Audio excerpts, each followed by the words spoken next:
Hello students, welcome to science Acharya Hindi में। आज हम फिर से आ चुके एक बहुत ही प्यारे लेक्चर के साथ में। मैंने आपको विलियन चैप्टर के पार्ट 1 to 14 कवर करवा दिए हैं। तो अभी लास्ट क्लास में अपन ने पार्ट नंबर 14 फिनिश किया था, जहाँ पे एंड में लाइट चली गई थी। फिर मैंने आपको कहा था अपन पार्ट 15 स्टार्ट करेंगे। तो आज अपन स्टार्ट करने वाले हैं पार्ट 15। पार्ट 14 में मैंने आपको थोड़ा बहुत बेसिक आइडिया दे दिया था कि अणुसंख्यक गुणधर्म क्या होते हैं, कितने प्रकार के होते हैं, और उसमें अपन 1 by 1 पढ़ने लग गए थे। एक बार वापस से क्विक रिवीजन करवा देता हूँ, ध्यान से सुनते जाना। अणुसंख्या गुणधर्म, जिसको कि अपन बोलते हैं qualitative property CP, qualitative property अणुसंख्या गुणधर्म, अथवा क्या बोल देते हैं तनु विलियनों की अणुसंख्या गुणधर्म। तो आपको आइडिया लग रहा होगा नाम से ही कि यहाँ पे तनु विलियनों के लिए अपन अणुसंख्या गुणधर्म परिभाषित करते हैं। तनु विलियन कहने का सिंपल सा मतलब है यहाँ पे विलायक की मात्रा ज्यादा होगी, विलायक की मात्रा कम होगी। तनु विलियन का मतलब जहाँ पे विलायक अर्थात वाटर अर्थात जल की मात्रा बहुत अधिक होती है, तो ऐसे विलियनों को अपन क्या बोल देते हैं, तनु विलियन बोलते हैं। तो तनु विलियनों के अणुसंख्या गुणधर्म क्या होते हैं? तो विलियन के वह भौतिक गुण, विलयन के वह भौतिक गुण जो विलय के कणों की आपेक्षिक संख्या पर निर्भर करते हैं, विलय के कणों की आपेक्षिक संख्या पर निर्भर करते हैं तथा उनकी प्रकृति पर निर्भर नहीं करते। देखो अणुसंख्या गुणधर्म की सिंपल सी बात, विलय के कणों की संख्या पर निर्भर करेंगे, विलय की प्रकृति पर निर्भर नहीं करेंगे। प्रकृति पे किस पे निर्भर करते हैं? विलायक की प्रकृति पर और विलय के कणों की संख्या पर। यह बात आप लिख के आ सकते हो कि अणुसंख्या गुणधर्म विलय के कणों की आपेक्षिक संख्या पर निर्भर करते हैं तथा विलायक की प्रकृति पर निर्भर करते हैं। तो सिंपल सी परिभाषा, विलयन के वह भौतिक गुण जो विलय के कणों की आपेक्षिक संख्या पर निर्भर करते हैं तथा उनकी प्रकृति पर निर्भर नहीं करते, अणुसंख्या गुणधर्म कहलाते हैं। वास्तव में दो कारकों पर निर्भर करते हैं, विलय के कणों की संख्या, विलय के कणों की संख्या और दूसरा विलायक की प्रकृति। ध्यान रखने वाली बात है, अणुसंख्या गुणधर्म होने के लिए सबसे पहली बात विलयन तनु होना चाहिए। विलयन कैसा होना चाहिए? तनु होना चाहिए, डाइल्यूटेड सॉल्यूशन होना चाहिए, डाइल्यूट सॉल्यूशन अपने पास होना चाहिए। सेकंड पॉइंट, जो अपना विलय है उसका विलयन में ना तो वियोजन होना चाहिए ना ही संगुणन होना चाहिए। मतलब जो विलय है वो अपना जो है वो ना तो टूटना चाहिए ना किसी से जुड़ना चाहिए। टूटने को अपन बोलते हैं वियोजन और जुड़ने को अपन बोलते हैं संगुणन। जुड़ना मतलब एसोसिएशन, टूटना मतलब डिसोसिएशन।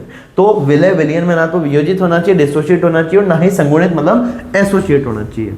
आगे अणुसंख्या गुणधर्म के प्रकार, कितने प्रकार के अणुसंख्या गुणधर्म होते हैं? कई बार आपके बोर्ड एग्जाम में सिंपल सा क्वेश्चन पूछ लिया जाता है, अणुसंख्या गुणधर्म कितने प्रकार के होते हैं, उनके नाम लिखिए। तो अणुसंख्या गुणधर्म 4 प्रकार के होते हैं। पहला वाष्प दाब में आपेक्षिक अवनमन, दूसरा क्वथनांक में उन्नयन, तीसरा हिमांक में अवनमन, चौथा परासरण दाब। वाष्प दाब में आपेक्षिक अवनमन, अवनमन मतलब गिरावट कमी है ना, अवनमन का मतलब होता है गिरावट या कमी। इसको अपन शॉर्ट में बोलेंगे RLVP। RLVP का मतलब R बोले तो रिलेटिव, L बोले तो लवरिंग, V बोले तो वेपर, P बोले तो प्रेशर, रिलेटिव लवरिंग इन वेपर प्रेशर। RLVP का मतलब होता है रिलेटिव लवरिंग इन वेपर प्रेशर। सेकंड क्वथनांक में उन्नयन, जिसको कि अपन बोलते हैं डेल्टा TB, मतलब क्वथनांक में उन्नयन मतलब बढ़ोतरी। तीसरा हिमांक में अवनमन, जिसको अपन डेल्टा TA बोलते हैं, हिमांक में अवनमन मतलब हिमांक में कमी। और चौथा परासरण दाब, जिसको अपन बोलते हैं पाई ऑस्मोटिक प्रेशर। सबसे पहला अपन स्टार्ट करते हैं वाष्प दाब में आपेक्षिक अवनमन। पहले एक बार सिंपल सी आपको बात बता देता हूँ, इसको समझने के लिए एक छोटा सा पॉइंट अपने को पता होना चाहिए। एक सेकेंड रुकना बस।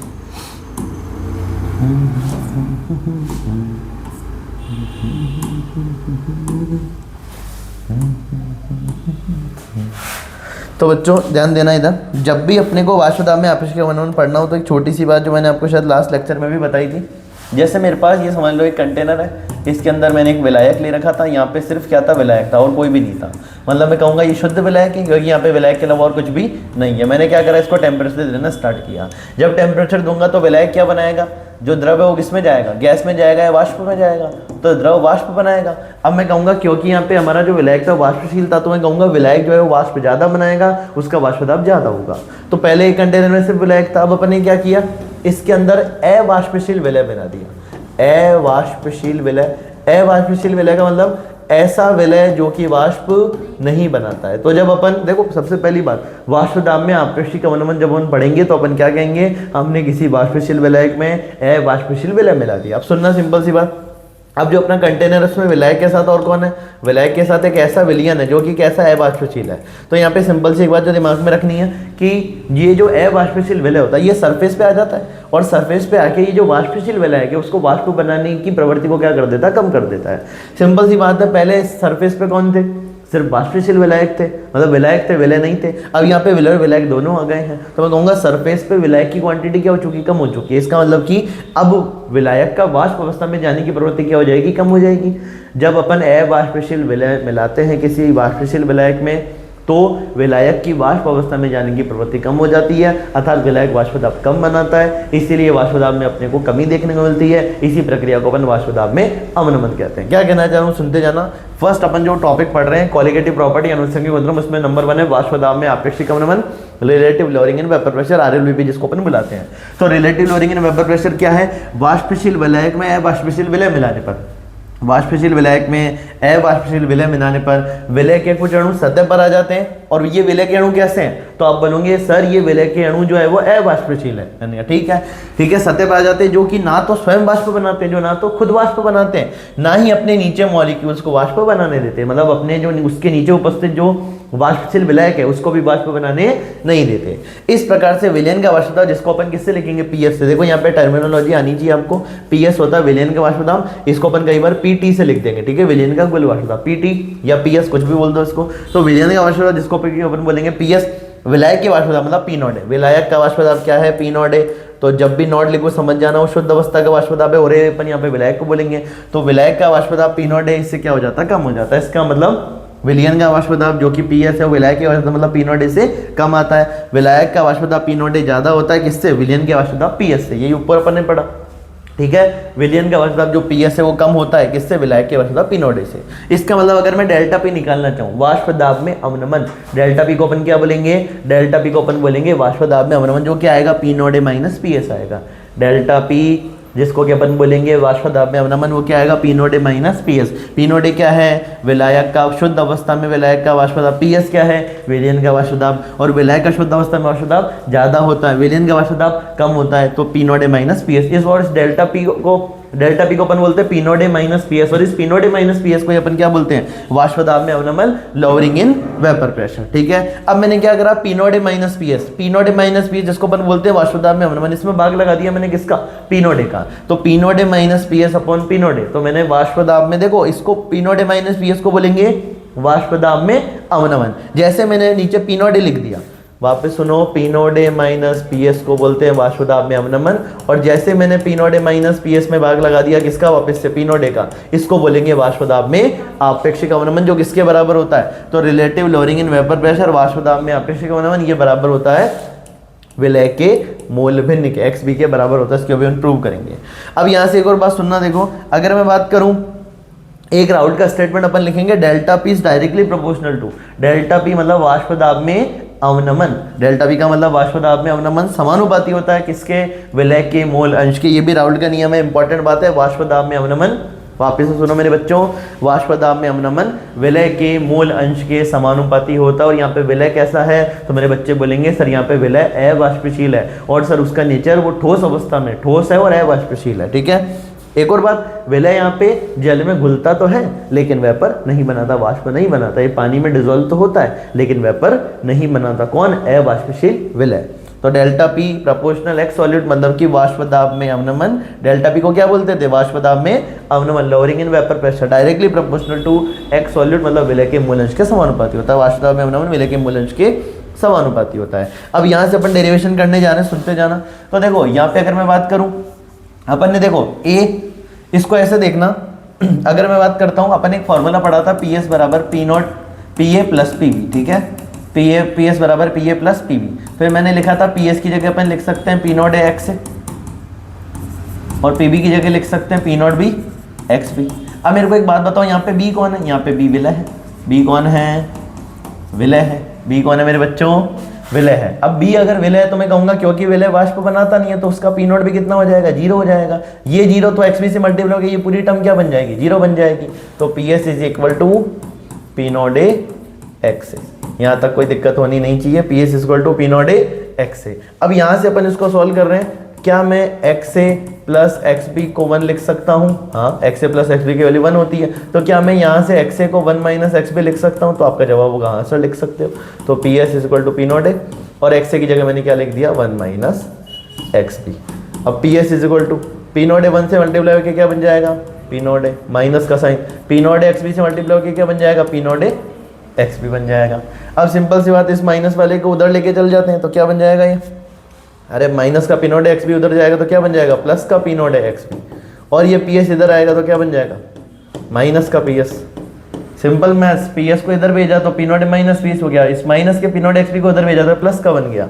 अब यहाँ से तब देखो सुनो, इस P not minus P S को ही तो अपन क्या बोलते हैं, वाष्प दाब में अवमंदन। P not minus P S को ही अपन क्या बोलते हैं, डेल्टा पी बोलते हैं वाष्प दाब में अवमंदन, जो किसके बराबर हो गया, पी नॉट एक्स पी के। किसके बराबर हो गया, पी नॉट एक्स पी। तो यही तो फॉर्मूला मैंने यहाँ पे डायरेक्ट लिखा है, डेल्टा पी बराबर P not x P, delta P बराबर पी नॉट एक्स पी। बात समझ आई क्या, डेल्टा पी बराबर पी नॉट एक्स पी। अब एक और बात, इस डेल्टा पी देखो, इस पी नॉट को मैंने डेल्टा पी के नीचे भेज दिया, इस पी नॉट को किसके नीचे भेज दिया, डेल्टा पी के। तो delta P upon P not किसके बराबर हो जाएगा, एक्स बी के। और डेल्टा पी को अपन सॉल्व कर सकते हैं, P not minus P S.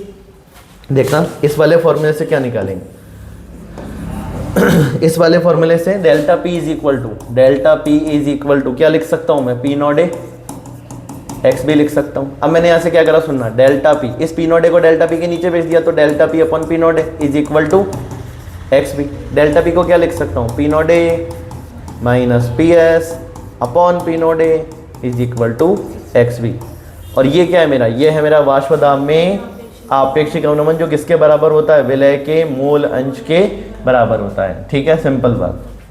तो ये फॉर्मूला अपने पास आ गया, delta P upon P not है, डेल्टा पी जो कि वाष्प दाब में अवनमन है उसको मैं लिख सकता हूँ P not minus P S और अपन P not is equal to X B. ठीक है, वाष्प दाब में आपेक्षिक अवनमन, ये भी क्या है, वाष्प दाब में आपेक्षिक अवनमन किसके बराबर होता है, विलय के मूल अंश के बराबर होता है। राउल्ट का नियम है, लाइन बहुत इंपॉर्टेंट है, सुनते जाना। वाष्प दाब में आपेक्षिक अवनमन विलय के मूल अंश के समान होता है, और यहाँ पे जो अपना विलय है वो अवाष्पशील ठोस है। ठीक है, एक और बात, एक्स बी क्या है अपना, एक्स बी है मेरा विलय का मूल अंश। एक्स बी क्या है, विलय का मूल अंश। क्या मैं विलय के मूल अंश को आगे सॉल्व कर सकता हूँ, हाँ। अगर मेरे को विलय का मूल अंश सॉल्व करना है तो ऊपर किसके मूल रख दूंगा, विलय के नीचे क्या रख दूंगा, विलय प्लस विलय के टोटल मूल। तो एक्स बी की जगह मैं क्या लिख सकता हूँ, small N upon small N plus capital N. यहाँ पे स्मॉल एन क्या है, देखो सारे ये जो जितने भी टर्म्स हैं इन सबको एक्सप्लेन करता हूँ एक बार। डेल्टा पी को अपन बोलते हैं वाष्प दाब में अवनमन, delta P upon P not को बोलते हैं वाष्प दाब में आपेक्षिक अवनमन, P not minus P S upon P not इसको भी क्या बोलते हैं, वाष्प दाब में आपेक्षिक अवनमन। एक्स बी क्या है, विलय का मोल अंश।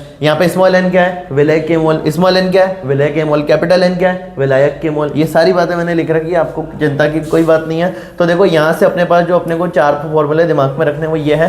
पहला तो P S is equal to P not X है, ठीक है, यहाँ से निकाला था ना, P S is equal to P not X है, P S is equal to P not X है। सेकंड बात, P not minus P S upon P not वाष्प दाब में आपेक्षिक अवनमन विलय के मूल अंश के बराबर होता है, और विलय का मूल अंश स्मॉल एन अपन small N plus capital N. अगर विलयन तनु है अपने पास, क्योंकि अपन जो अणुस्तर के वर्धन पढ़ते हैं उसमें विलयन तनु ही होता है, और विलयन अगर अपना तनु है इसका मतलब स्मॉल जो एन है वो बहुत छोटा होगा, किससे, कैपिटल एन से। अरे विलयन तनु का मतलब पानी की मात्रा ज्यादा होगी, विलायक की मात्रा ज्यादा होगी, विलायक ज्यादा होगा मतलब विलायक के मोल भी ज्यादा होंगे, इसका मतलब विलायक के मोल कैपिटल एन की वैल्यू स्मॉल एन से बहुत बहुत बहुत ज्यादा होगी। तो अपन ने small N plus capital N को अप्रोक्स क्या ले लिया, कैपिटल एन।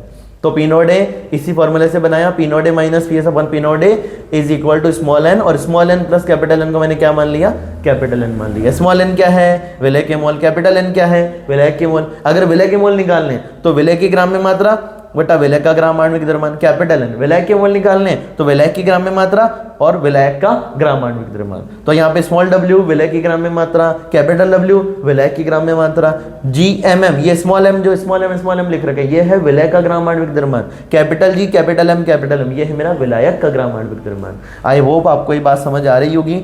अगर नहीं भी आ रही है तो कॉमेंट करना, वैसे तो आ जाएगी। ठीक है, जितना सिंपल तरीके से समझाया जा सकता है उतना सिंपल तरीके से आप लोगों को बता रहा हूँ। तो यहाँ पे सारी बातें अपन ने लिख दी है। एक्स भी क्या है, अवाष्पशील ठोस विलय का मोल है, स्मॉल एन विलय के मोल, कैपिटल एन विलय के मोल, स्मॉल डब्ल्यू विलय की ग्राम में मात्रा, जीएमएम विलय का ग्राम आणविक द्रव्यमान, कैपिटल डब्ल्यू विलय की ग्राम में मात्रा, कैपिटल जी कैपिटल एम अपना विलय का ग्राम आणविक द्रव्यमान। अब एक और बात, इसकी डेरिवेशन मैंने आपको पिछले लेक्चर में करवाई थी। अगर आप पार्ट नंबर ये अपना 15 है, अगर आप पार्ट नंबर 14 देखते हो जाके, तो मैंने इसकी डेरिवेशन करवाई थी कि कैसे इस फॉर्मूले की हेल्प से मैंने ये फॉर्मूला निकाला था। याद करने का तरीका, P not minus P S upon P not is equal to small N upon small N plus capital N, ये अपने को पता है। नीचे मैंने पी नॉट की जगह क्या कर दिया, पी एस कर दिया, तो इधर भी मैं क्या कर दूंगा, थोड़ा चेंज कर दूंगा, क्या लिख देना, कैपिटल एन। तो दो फॉर्मूले देखो, सुनना क्या करना है, P not minus P S upon P not is equal to small N upon small N plus capital N. ठीक है, एक फॉर्मूला और क्या रखना है, P not minus P S, नीचे पी एस कर दिया तो इधर भी नीचे चेंज कर दो, small N upon capital N, खत्म बात। ये दोनों फॉर्मूले एक ही है, देखने में आपको हो सकता है ऐसे अलग लग रहे हो, पर इसी से ये फॉर्मूला निकाला है, इससे जो वैल्यू आएगी वही वैल्यू इससे आएगी। जब भी अपन न्यूमेरिकल करेंगे इसको सॉल्व करने पे जो वैल्यू आती है वही वैल्यू उसको सॉल्व करने पे आएगी। क्वेश्चन स्टार्ट करते हैं। देखो बातें चलती रहेगी अपनी, जल्दी से क्वेश्चन ट्राई करो। क्वेश्चन शायद आपको नजर आ रहा होगा स्क्रीन पे। क्वेश्चन का एक बार मैं रीड कर देता हूँ। 100 डिग्री सेल्सियस पे 100 डिग्री सेल्सियस यहाँ पे तापमान दे रखा है। 5 ग्राम अवाष्पशील व वैद्युतानप घट है। अवाष्पशील मतलब जो वाष्प नहीं बनाता है, और वैद्युतानप घट है मतलब जो अपने आयनों में नहीं टूटता। आप लोगों ने पढ़ा होगा कि दो प्रकार के अपन पदार्थ पढ़ते हैं, एक वैद्युत अपघट्य एक वैद्युतानप घट है। वैद्युत अपघट्य जो कि अपने आयनों में टूटता है, वैद्युत अपघट्य जो कि अपने आयनों में नहीं टूटता। फॉर एग्जांपल NaCl एक वैद्युत अपघट्य है। NaCl एक प्रकार का वैद्युत अपघट्य है, वो अपने आयनों में टूट जाता है। इसके ऑपोजिट वैद्युत अपघट्य जैसे ग्लूकोज हो गया, सुक्रोज हो गया, यूरिया हो गई, ये अपने आयनों में नहीं टूटते। जो अपने आयनों में नहीं टूटते उसको अपन बोलते हैं वैद्युत अनपघट्य, और जो अपने आयनों में टूटते हैं उसको अपन बोलते हैं वैद्युत अपघट्य। तो वैद्युत अवाष्पशील वैद्युत अनपघट्य को 90 ग्राम जल में डालने पर, तो 90 ग्राम जल में डालने पर वाष्प दाब में अवनमन 76 mm हो जाता है। तो विलय का GMM ज्ञात करें। तो अपने को ज्ञात करना है विलय का GMM, ठीक है। तो विलय का GMM ज्ञात करो। आपके पास 1 मिनट का समय है। अगर आप इस क्वेश्चन को सॉल्व करते हो तो बहुत बढ़िया, नहीं करते हो तो फिर मैं आप लोगों को करवाऊंगा। जल्दी से ट्राई करो उसको।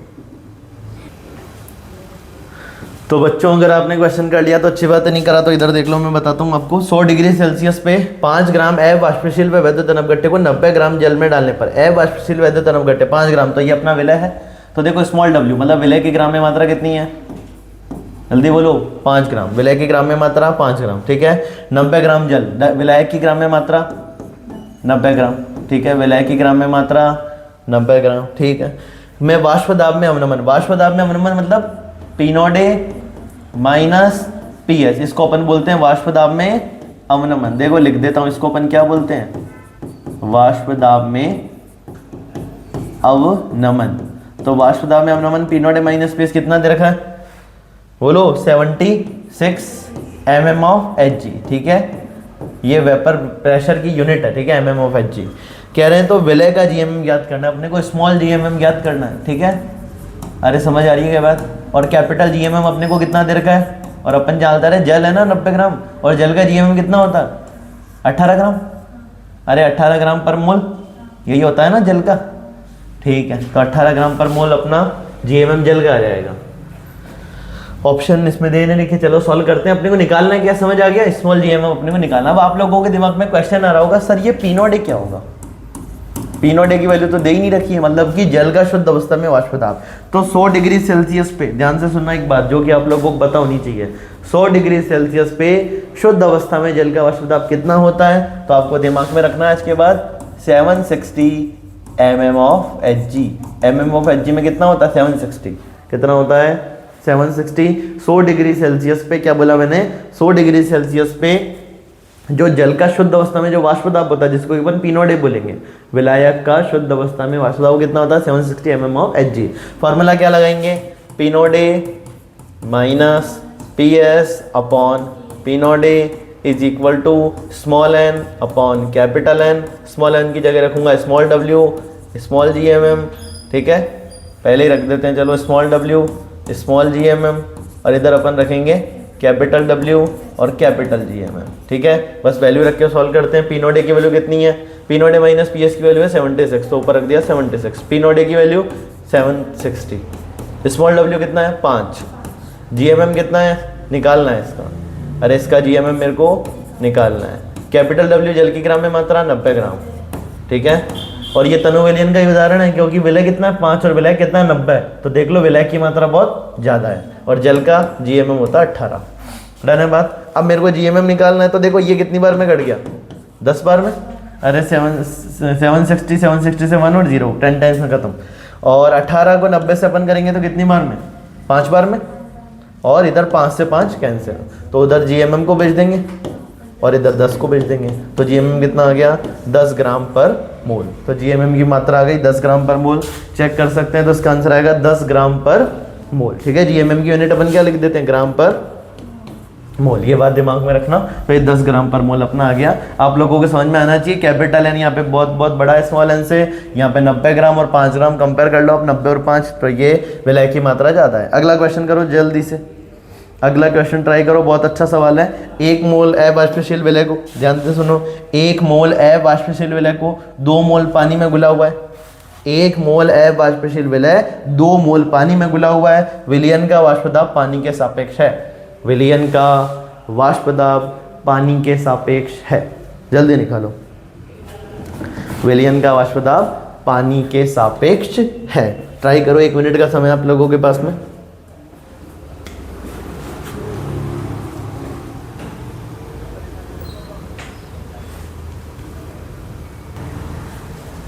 हाँ तो बच्चों क्वेश्चन है अपना, 1 मोल अवाष्पशील विलय को 2 मोल पानी में घुला हुआ है। तो देखो अपने को मोल दे रखे हैं, विलय के मोल अपन स्मॉल एन से लिखते हैं। कितने विलय के मोल? 1। और विलय के मोल कितने? 2 मोल पानी। विलय का अपना पानी है तो एन, कैपिटल एन की वैल्यू 2, स्मॉल एन की वैल्यू 1, कैपिटल एन की वैल्यू 2। स्मॉल एन किसके मोल है? विलय के मोल। कैपिटल एन किसके मोल है? विलय के मोल। विलयन का वाष्प दाब पानी के सापेक्ष। विलयन का वाष्प दाब, विलयन का वाष्प दाब मतलब पीएस किसके सापेक्ष? पानी के सापेक्ष, मतलब कि पी नॉट ए। तो देखो पीएस और पी नॉट ए में कोई रिलेशन पता है अपने को? हाँ देखो, एक सबसे पहला फॉर्मूला अपन ने लिखा था, पीएस बराबर होता है पी नॉट ए एक्स से, यही पढ़ा था ना। अब आप लोगों को मान लो ऐसा लग रहा है ये कहाँ से आया, तो वापस से बता देता हूँ। पीएस बराबर अपन पढ़ते थे पी नॉट ए एक्स से plus P not B X B. अब यहाँ पे एक सिंपल सी बात है कि अवाष्पशील विलय है तो उसका कोई भी वाष्प दाब नहीं होगा, मतलब ये 0 होगा, कुछ भी नहीं होगा, मतलब 0 होगा। तो अपना जो विलय उसका वाष्प दाब तो 0 होगा, तो ये वाली पूरी टर्म क्या हो गई? 0 हो गई। तो पीएस बराबर पी नॉट ए एक्स से। क्या पूछा? विलयन का वाष्प दाब पानी के सापेक्ष, मतलब पीएस अपना विलयन का वाष्प दाब किसके सापेक्ष? पानी के सापेक्ष, मतलब पी नॉट ए। तो पीएस अपन पी नॉट ए बराबर क्या कर दिया मैंने? एक्स ए कर दिया। एक्स ए क्या है? एक्स ए है मेरा विलायक का मोल अंश। विलायक का मोल अंश निकालना तो विलायक के मोल ऊपर और नीचे टोटल मोल। अब विलायक के मोल कितने हैं? कैपिटल एन की वैल्यू 2 है, स्मॉल एन की वैल्यू 1 है, कैपिटल एन की वैल्यू फिर से 2 है, तो 2/3 क्या आ गया अपना? PS upon P not a.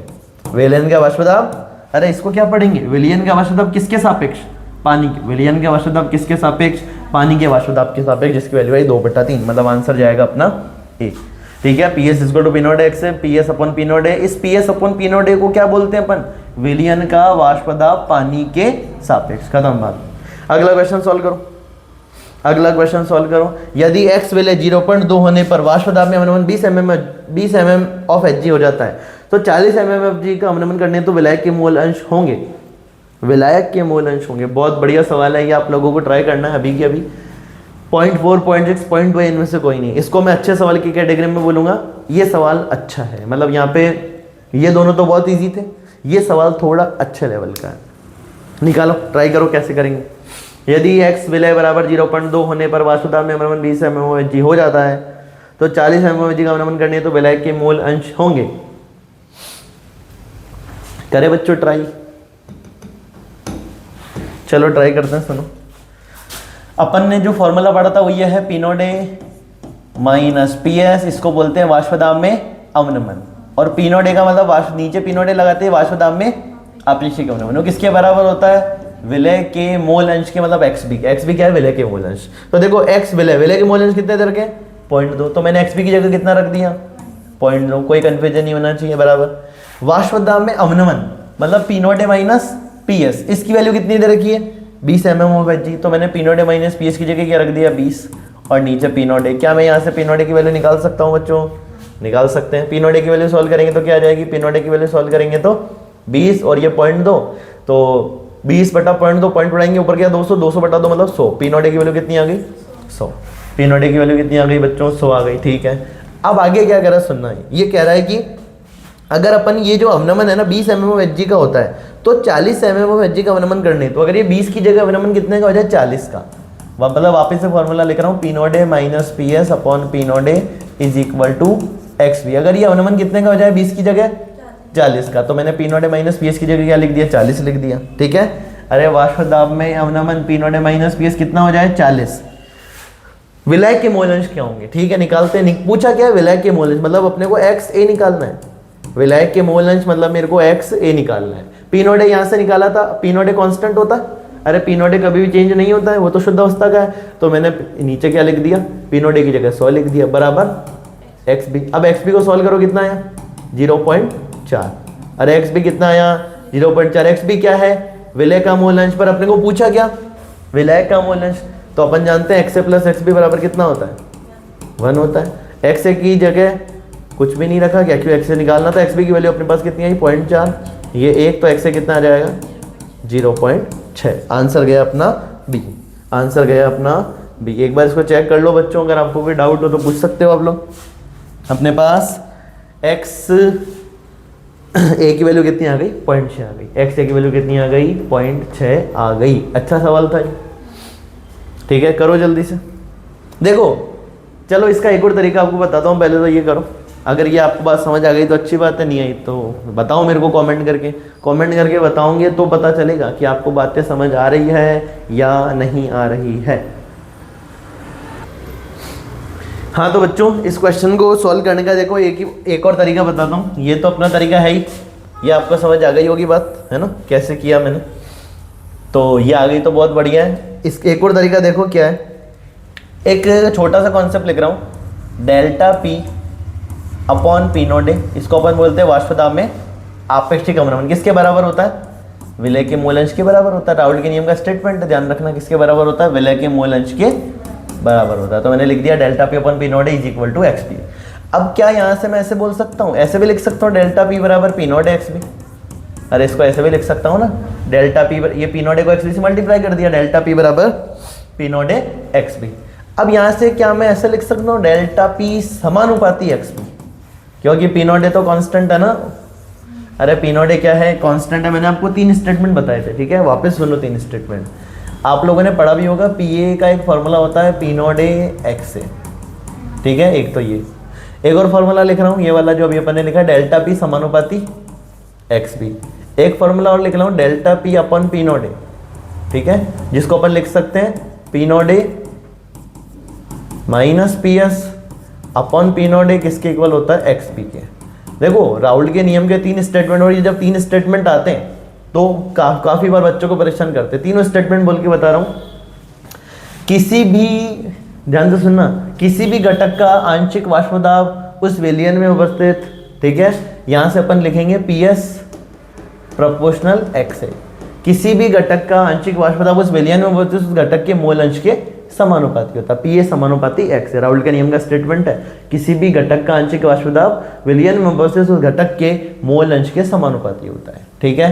एक राउल का नियम का स्टेटमेंट, वाष्प दाब में आपेक्षिक अवनमन विलय के मोल अंश के बराबर होता है। वाष्प दाब में आपेक्षिक अवनमन विलय के मोल अंश के बराबर होता है। एक और स्टेटमेंट, वाष्प दाब में अवनमन समानुपाती होता है किसके? विलय के मोल अंश के। क्या बोला मैंने? वाष्प दाब में अवनमन समानुपाती होता है किसके? विलय के मोल अंश के। यही कॉन्सेप्ट मैं यहाँ पे काम में ले रहा हूँ। वाष्प दाब में अवनमन समानुपाती होता है किसके? विलय के मोल अंश के। देखो वाष्प दाब में अवनमन कितना था पहले? 20 का। वाष्प दाब में अवनमन कितने का था? 20 का। तो विलय के मोल अंश कितने आए? 0.2। अरे 0.2 है ना। वाष्प दाब में अवनमन कितने का था? 20 का। तो विलय के मोल अंश कितने आए?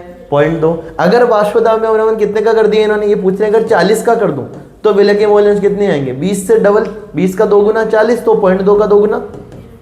ये विलय के मोल अंश का है। किसके मोल अंश है? विलय के। पूछे किसके थे? विलायक के। अगर विलय के 0.4 है तो विलायक के कितने होंगे? 0.6। खत्म, अपना आंसर है क्या? अरे समझ गए क्या? यही वाला कॉन्सेप्ट लगाना। ये क्या? ये एक्स बी है, और अपन जानते हैं एक्स ए प्लस एक्स बी की वैल्यू कितनी होती है? 1 होती है। एक्स बी की वैल्यू कितनी आई? अरे 0.4 आई। तो मैंने क्या करा, x से निकालने के लिए 1 में से 0.4 को माइनस कर दिया। 1 माइनस 0.4, तो मेरा x से कितना आ गया? 0.6। अगर आपको ये तरीका आसान लगा तो ये वाला तरीका भी समझ सकते हो आप, ठीक है। ये थोड़ा जल्दी करने का तरीका है क्वेश्चन को, ठीक है। वापिस से समझो, वाष्प दाब में अवनमन समानुपाती होता है किसके? विलय के मोल अंश के। तो वाष्प दाब में अवनमन 20 का था क्वेश्चन में, ठीक है। वाष्प दाब में अवनमन 20 का था, तो विलय के मोल अंश कितने थे? 0.2 थे। और वाष्प दाब में अवनमन अगर 40 का हो गया तो विलय के मोल अंश कितने आएंगे? 0.4। अरे ये 20 तो ये 0.2, 20 में 0.2 का, तो 40 में 0.4 का। यहाँ से यहाँ आए कितने गुना? 2 गुना। इधर से इधर आएंगे भी कितने गुना? 2 गुना। तो अब ये जो आएगी किसके मोल अंश थे? विलय के मोल अंश। पर अपने को सवाल में किसके पूछे? विलायक के मोल अंश। तो विलय के मोल अंश अगर 0.4 है तो विलायक के मोल अंश कितने होंगे? 0.6 होंगे। तो खत्म अपना आंसर। तो बच्चों ये जो अपना था, इसमें अपन ने अनुसंख्यक गुणधर्म नंबर 1 खत्म कर लिया, वाष्प दाब में आपेक्षिक अवनमन। अब अपने को 3 अनुसंख्यक गुणधर्म और पढ़ने। अगले लेक्चर में अपन तीनों अनुसंख्यक गुणधर्म खत्म करेंगे, क्वथनांक में अवनमन, हिमांक में अवनमन, परासरण दाब। एक और बात, अगर ये आपको पीडीएफ वगैरह चाहिए, शॉर्ट नोट्स चाहिए, अभी मैं इस चैप्टर का रैपिड रिवीजन भी लेके आऊंगा, जिसमें मैं आधे घंटे में 40 मिनट में कंप्लीट चैप्टर खत्म करूंगा। तो चिंता करने की बात नहीं है। एक और बात है, मैं यहाँ पे क्वेश्चन प्रैक्टिस आपको बहुत ज़्यादा करवा रहा हूँ। अगर आपको चैप्टर के साथ साथ क्वेश्चन प्रैक्टिस करनी है तो आप ये वीडियो लेक्चर देख सकते हो। एक और बात, अगर आपको अपनी जो तैयारी हो नीट जेई लेवल की करनी है तब भी आप इसी वीडियो लेक्चर को देख सकते हो। अगर आपको नीट जेई से कुछ लेना देना नहीं है, आपको सिर्फ अगर 12th ही पास करनी है, तो 12th पास करनी है तो वो तो आप जो मैंने 18 वीडियो की प्लेलिस्ट बना रखी है आप देख सकते हो इंपॉर्टेंट क्वेश्चन की, उसी से आप पास हो जाओगे। पर मेरे हिसाब से जो भी बच्चे यहाँ पे मेरे को देख रहे हैं उनका मकसद सिर्फ 12th पास करना नहीं है, उनको 12th पास करने के साथ साथ आगे आने वाले कॉम्पिटेटिव एग्जाम को भी क्रैक करना है। तो आज के लिए अपन इतना ही रखते हैं। फिर से एक बात बोल देता हूँ, जिन भी बच्चों ने टेलीग्राम व्हाट्सएप चैनल ज्वाइन नहीं किया है, इस वीडियो के डिस्क्रिप्शन में टेलीग्राम व्हाट्सएप चैनल के लिंक दे दूंगा, उसको ज्वाइन कर लेना। टेलीग्राम पे मैं आपको ये सारे पीडीएफ शेयर करता हूँ, वहां से आप नोट्स प्रिपेयर कर सकते हो। बाकी बात अपन अगली क्लास में करेंगे, तब तक के लिए पढ़ते हुए आना है आपको। अगली क्लास में जब आओ तो पढ़ के आना सारी बातें। ओके बाय बच्चों।